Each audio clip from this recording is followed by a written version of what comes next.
My name is Evelyn Harper. I'm 35, a partner at a law firm now.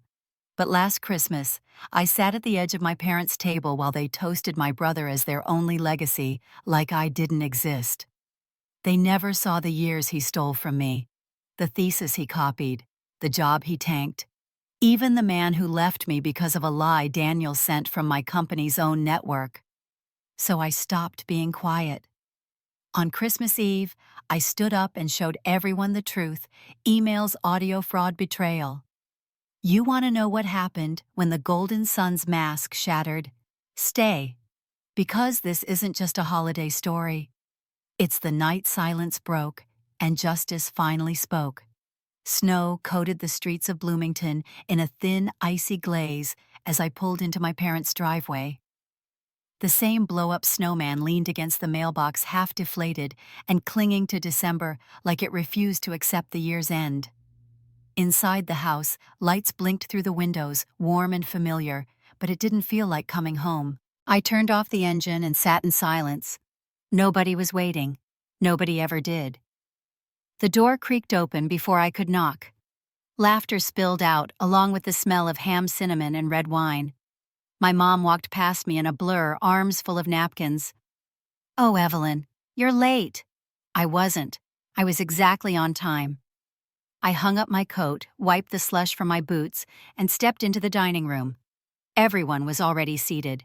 My chair at the far end had no place card, no wine glass. Daniel was at the head of the table, standing glass raised, his voice full of theatrical charm. "I want to thank everyone for coming. It's been a wild ride getting into Clarity Reach, but here we are. Senior Communications Director by 30. The table broke into applause. My mother beamed like he'd just won a Nobel Prize. My father clinked his glass proudly. "To Daniel, our legacy." They toasted. Forks tapped glasses. Aunt Michelle shouted something about stock options. No one looked at me. I found a spare chair against the wall, carried it to the end of the table, and sat quietly. No one made space. No one noticed. I poured myself a splash of water from the pitcher near the bread rolls. Mom turned to her sister. "Did I tell you Daniel was the youngest hire for that position?" "Ever." The VP called him personally. I glanced at the centerpiece, pretending to admire it. 12 pine cones in a glass bowl, one for every grandchild, my mother used to say. Mine had a tiny chip on the edge. I wondered if she even remembered that anymore. Grandma Ruth leaned toward me, voice raspy. "Sweetheart, are you still doing that lawyer thing?" I nodded, unsure what to say. My mother waved her off before I could respond. "She works with contracts. Not in court or anything. Not the fun kind." Laughter again. I wasn't sure if it was pity or amusement. Daniel caught my eye from across the table and gave me a look I knew all too well. That smirk. The same one he wore when he took credit for my science project in 6th grade. Or when he told Mom I broke the garage light, even though he knew it was him. And every single time they believed him. They always did. My mouth was dry. I sipped my water, forcing my hands to stop shaking. This wasn't new. This was the family script. Daniel succeeded. I existed quietly, in the margins. Erica, my cousin, asked about the snow in Chicago. I barely got 2 words out before someone changed the subject back to Daniel's relocation bonus. I stood up to refill the ice bucket in the kitchen. The noise dulled behind me as I crossed the hall. I pressed my hand to the countertop and exhaled slowly. The granite was cold. My reflection in the oven door looked tired. Not defeated, just tired of trying. Outside the kitchen window, snow blanketed the patio. Years ago, Daniel and I built a snow fort out there. I built the walls, he tunneled through them and knocked the whole thing down. When I cried, Mom said I should be proud of his imagination. I returned to the table. They were finishing dessert. Daniel was telling a story about the time he pitched a rebrand that landed him the job. My mother looked at him like he'd parted the Red Sea. I took my seat again and looked around. No one saw me. No one missed me. But I saw them. Every word, every smile, every dismissal. And for the first time, I wasn't just watching. I was remembering. And I was done forgetting. I remembered the Christmas I was 8, the year Daniel got the red mountain bike with the silver handlebars. He squealed, wrote it in circles around the living room while everyone clapped. I opened my own box, hoping for the art set I'd circled in the Sears catalog. Instead, I found a stack of used books. One still had a library barcode on it. Mom said they were classic stories. Important. I smiled like I was grateful. I always did. There were so many moments like that. Little things. 1,000 paper cuts that never stopped bleeding. Daniel won first place in a middle school science fair with a project I helped design. When I tried to say something, Mom shushed me in the car. Don't be petty. He's your little brother. In high school, he crashed the family computer and blamed me. I got grounded for a week, lost a school paper in the mess. When I cried about it, Dad told me to toughen up. You're too sensitive, Ev. Life isn't fair. That line stuck with me. It became the excuse for everything. Every time I got overlooked, dismissed, pushed aside, it was just life being unfair again.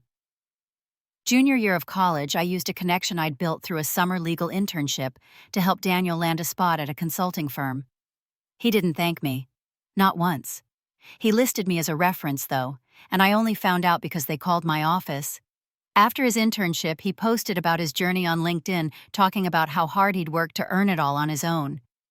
I remember staring at the screen for 10 minutes rereading his words. He even quoted advice I'd given him, passing it off as his own. When I brought it up at dinner that fall, Mom waved it off again. You shouldn't need credit from your own brother. That's just ego. But it wasn't about ego. It was about erasure. Even in the smallest ways, I was always edited out. Family photos where I was just a background shape. Group emails sent without my name. Birthday cards addressed only to Daniel, but signed from both of us. No one noticed. Or maybe they did and they didn't care. The worst of it happened senior year. I was applying for law school and working nights to cover tuition. I wrote a capstone thesis on ethics and corporate mergers. It was the best thing I'd written. One night I let Daniel read it because he said he was curious. 2 months later, I found pieces of it lifted almost verbatim in a final paper he submitted for a business ethics class. He got an A. I confronted him in the kitchen of our parents' house over Thanksgiving break. He laughed, said I was being dramatic, said I should be flattered. When I told Mom, she sighed. You two are always competing. Just let it go. That's when I stopped telling her anything. I thought of all of this as I sat at that long dining table in my parents' house, watching Daniel accept praise for yet another title. Every back pat, every glass raised in his name chipped something deeper inside me. I wasn't jealous. I was tired. Tired of watching him take and take and take. Tired of shrinking myself just to keep the peace. Tired of smiling when I felt invisible. My fingers curled around the base of my glass, not hard, just firm enough to ground me. Across the table, Daniel was still talking, hands flying, eyes gleaming. Mom looked at him like he held the sun in his palms, but something in me had shifted. Not snapped, not exploded, just moved into place. I caught my reflection again in the silver pitcher. I looked calm, collected. No one would have guessed what I was thinking, but I knew. And soon so would he. 2 months earlier, Brian had stood in my apartment doorway with a duffel bag in one hand and an apology he couldn't even say out loud. His eyes didn't meet mine. He kept glancing at the floor like it had the answers he couldn't find in me. I don't think I can do this anymore, he said. I laughed, confused, trying to lighten the air.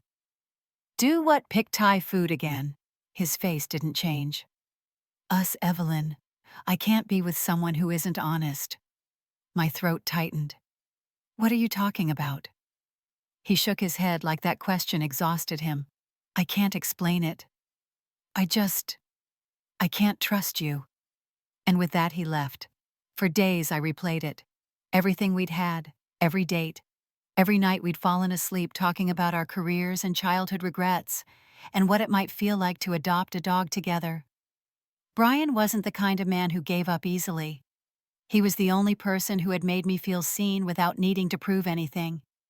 Which meant this wasn't just about feelings. Something had been planted. I called Julie. She picked up on the second ring. I need your help. Julie had been my best friend since undergrad.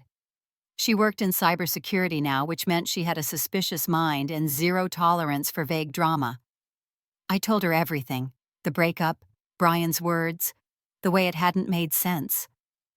A few days later, we met in her office downtown.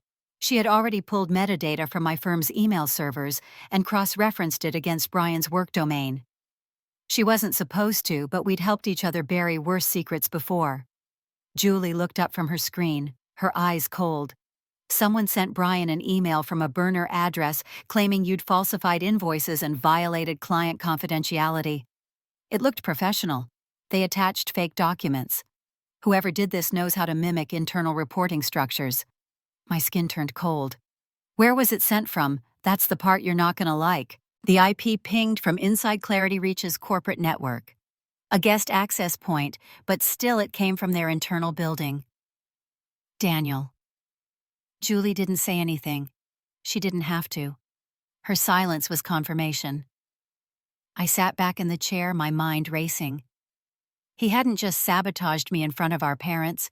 He had reached into my relationship, twisted it, and destroyed the only place I had felt safe. It wasn't enough for him to win. I had to lose everything. Julie leaned forward. We can build a trace if you want. Dig deeper. But if you go after him, you better be ready to finish it. I nodded, but I was barely listening. My head was filled with memories. Brian showing me a necklace he wanted to give his mom. Brian holding my hand in the kitchen when I cried after losing a case. Brian believing I was something solid. All of it gone with a single poisoned lie. I walked home that night in the rain without an umbrella. Let it soak through. Let it wash whatever was left of that version of me down the drain. This wasn't petty. This wasn't rivalry. This was calculated removal. Daniel had decided I didn't belong not just at home, but in the life I had built beyond it. And I wasn't going to ask why anymore. I already knew. I had just never imagined the next time I'd confront him would be with evidence.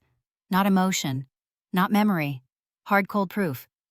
And I wasn't planning to use it gently. A week after Julie traced the email, I logged into the family's shared financial trust account. It was technically for emergencies and future planning managed under my late grandfather's name. My parents barely touched it. Daniel, on the other hand, had always treated it like a personal line of credit. I scrolled through the statements, heart pounding. There it was. 4 separate transfers over the past 2 months, all labeled vaguely as consulting. Each one exactly $6,250. I did the math. 25 grand. Gone. I searched the transaction IDs and found the recipient was a media branding agency out of San Francisco. I clicked through their client page. One tab led me to their press packages. I already knew what I would find, but it still made my stomach turn.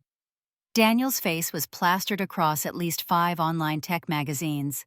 One headline read, "Rising Star, How Daniel Harper is Reinventing Thought Leadership." Another claimed he was shaping ethical innovation across corporate America. There were quotes he never said and awards he never won. Some of the articles were duplicates reposted under different domains. I ran a reverse check on the publication sources. Half were paid placements, the other half were dummy sites used to seed content for SEO. His entire public profile was built like a stage set, slick on the outside, hollow behind the curtain. Later that evening, my mother called. She was giddy. "Did you see the article about your brother? He's going to be featured at some industry summit next quarter." "Isn't that something?" I didn't respond right away. "Where did you hear about it?" He sent the link. Said he was too modest to tell us in person. "I'm so proud of him, Ev. Not everyone makes it like this." I almost said it, almost sent the receipts. But I didn't. Instead, I said, "That's great, Mom." There was a pause, then a shift in her tone. "You know you shouldn't let this bother you. I can tell you've been distant. This isn't a competition." I clenched my jaw. "I never said it was." She sighed. "It just seems like you're always looking for something wrong. Can't you just be happy for him?" The call ended without resolution. Just like every conversation we'd ever had about Daniel. My frustration was framed as jealousy, my silence as guilt.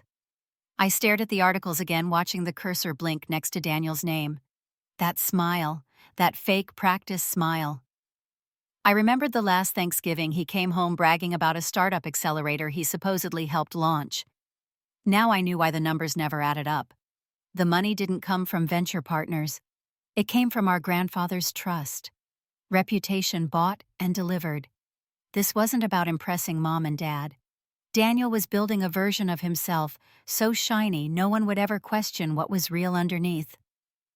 I shut my laptop and sat in the dark. The air felt thick with all the things I hadn't said. I knew now that exposing him wouldn't just be about proving what he'd done. It would be about tearing down the image everyone wanted so badly to believe. But that image was cracking, and I was going to be the one to split it wide open. Julie called late that night, her voice sharper than usual. "You're going to want to hear this."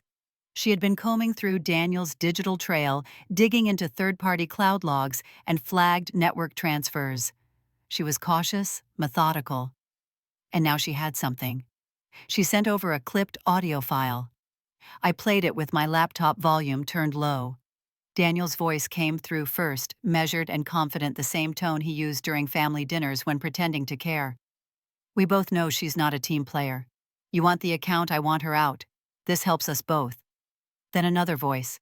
Logan. My former competitor at Avery Sloan LLP. The one who swooped in after I lost my last contract bid and somehow secured it with uncanny precision. I had blamed myself. Now I knew better. Daniel had leaked internal negotiation terms. Proprietary data. My data. I felt the betrayal like a slap across the face. Julie didn't say anything on the call. She didn't need to. "He didn't just lie," I said. "He sabotaged my career. And your relationship and your credibility," she added. "He's running out of lanes to hit." I leaned back in my chair and stared at the ceiling, blinking against the sting in my eyes. I wasn't sad anymore, just clear. I'm done waiting for him to get caught. Let's map it. Julie was already steps ahead. She had compiled a spreadsheet that cross-referenced timestamps from the trust account withdrawals with media publication schedules, email records with Clarity Reach network logs, and a copy of the burner email sent to Brian. "We need to correlate the internal data leaks to your firm's loss," she said. "If we prove Daniel shared confidential terms with Logan before the bidding closed, it's over." We added the audio clip to the list. Julie traced the metadata. The file had been recorded from a Zoom call logged under Daniel's Clarity Reach account using an alias email. It was sloppy. He had gotten comfortable. I spent the next few nights buried in digital paper trails, invoices, contracts, even calendar invites. Julie coached me through data capture protocols so everything would hold up if legal eyes ever got involved. At one point, she looked up from her screen. "Are you sure you want to do this?" "There's no undoing it." I didn't hesitate. He's been undoing me for years. I'm just balancing the scale. For once, I didn't feel afraid. Not of confrontation, not of Daniel, not of the fallout. I wasn't chasing justice out of emotion. I was anchoring everything to facts. No rage, no tears, just precision. Julie and I assembled the final report. A timeline, receipts, correspondence, audio evidence. It was enough to destroy the version of Daniel everyone else saw. We saved it all to a secured drive and made copies. One would go to HR at Clarity Reach, the other to my firm's compliance lead. When I told Julie I planned to act on Christmas Eve, she blinked. "You really are poetic with your vengeance." "He made that night about erasing me," I said. "I'm just giving it back to him." She raised her mug in mock toast, to revenge. Quiet, lawful, and fully documented. We smiled, but my hands didn't stop shaking. It wasn't nerves. It was adrenaline. For the first time in a long time, I felt like I was the one holding the pen. Christmas Eve was 5 days away. I wasn't just showing up this year. I was taking the spotlight back. The Harper living room was dressed like a catalog photo. Gold ribbon twisted through the banister. A fake snow garland lined the fireplace.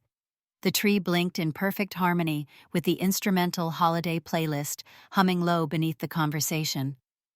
I sat near the back, one foot crossed over the other, clutching a glass of cider I hadn't sipped.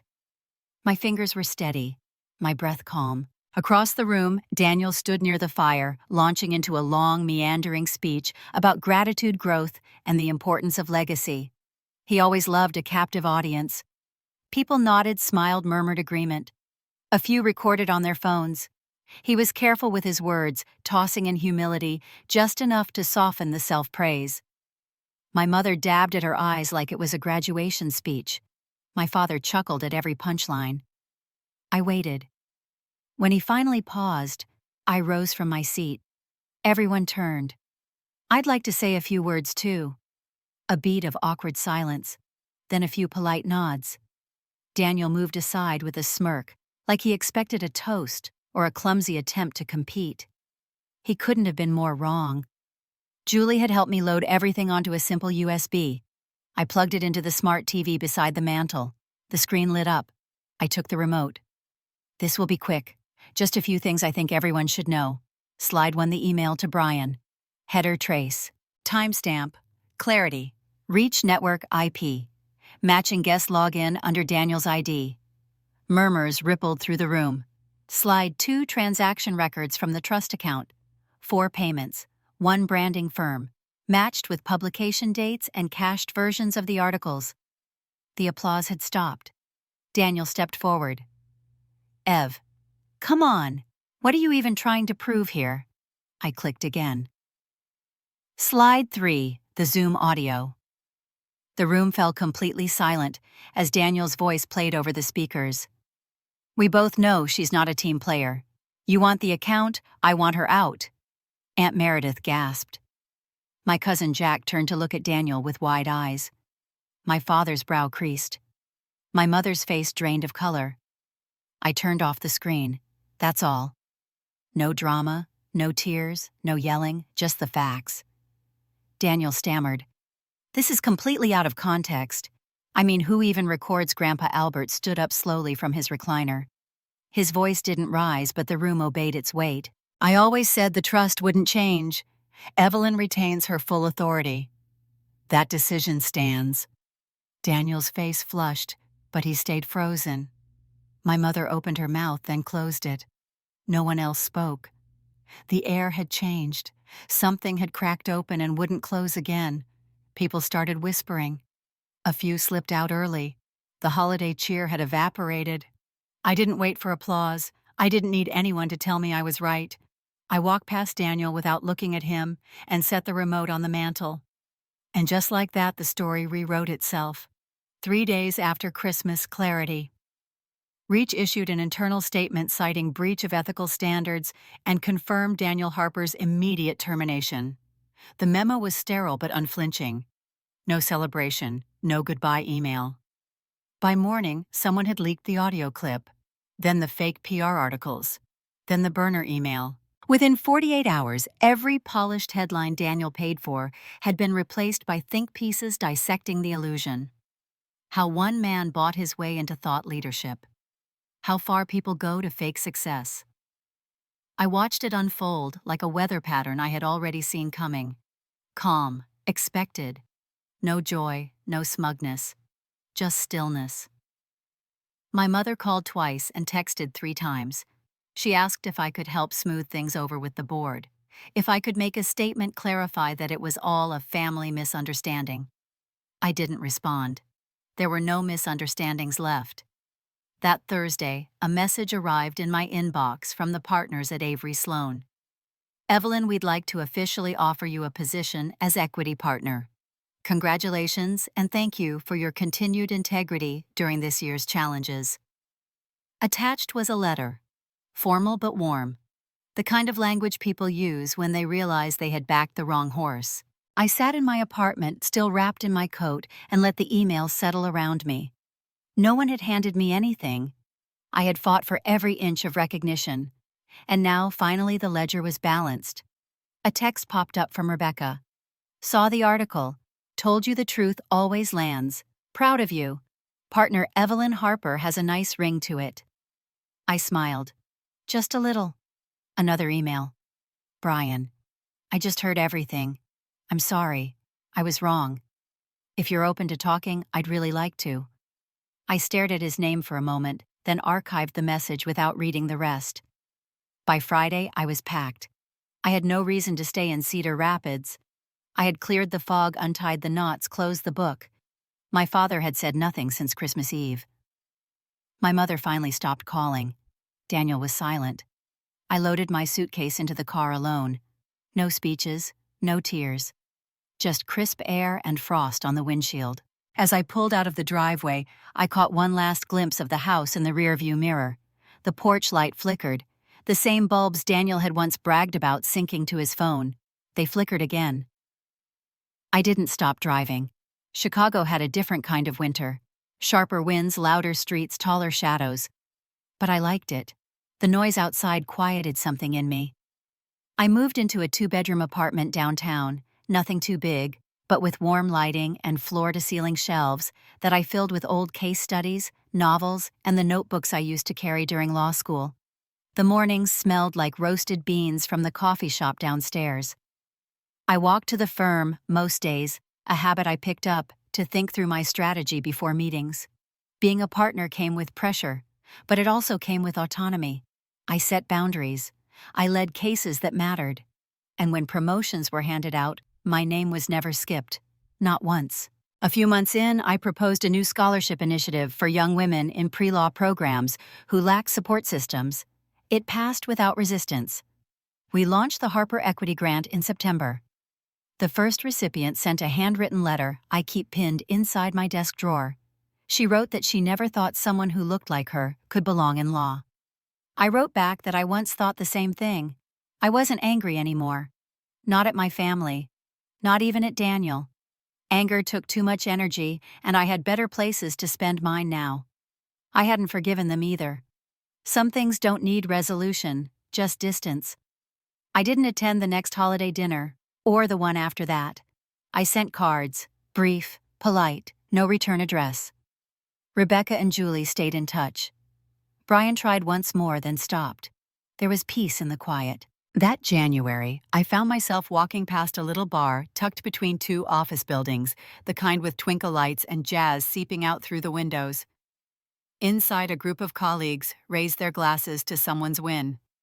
I paused, watching their joy ripple like sound waves. No one raised a glass to me when I won. Not at home. Not when I made partner. Not when the truth finally cleared my name. And that's when I realized something.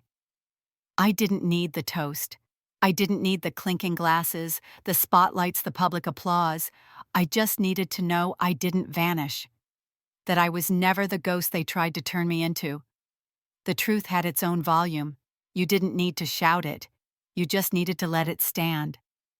So if you've ever been the one overlooked, ignored, erased by the very people who were supposed to see you, remember this. You don't need them to raise their glass. Just rise. For yourself.